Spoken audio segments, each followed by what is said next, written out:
interesting. Like with that village, right now, it was a 90% reduction. It went from over 500 kids in illegal child labor down to 50. And obviously we're not done. We're going to keep over time trying to get those 50 out of child labor. But now imagine that if we can keep sourcing more cacao as we keep growing, and we could keep getting more and more kids out of illegal child labor.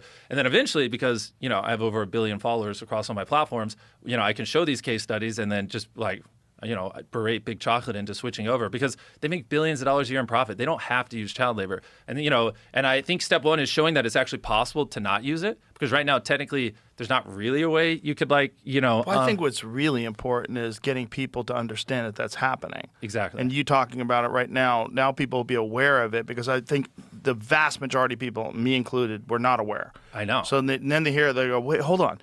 What about this company that I'm buying chocolate from? Are they using child labor? And then, And technically, I can never, like Feastables, I can't say it's child labor free, because, it's not like I have security cameras on the farm. A kid could just walk on it and then, he lied, right? So I'll never be able to say that. We're doing everything we can to make it as ethically sourced as possible. And that's why I'm doing these case studies where I can literally factually show, like, people knocking on the doors, show, like, because obviously I know as I start to talk about this more, there's no doubt in my mind they're going to sue me, because obviously Big Chocolate doesn't like the idea that people are learning that there's so many kids in illegal child labor. And because my megaphone's so big, they're going to want me to be quiet.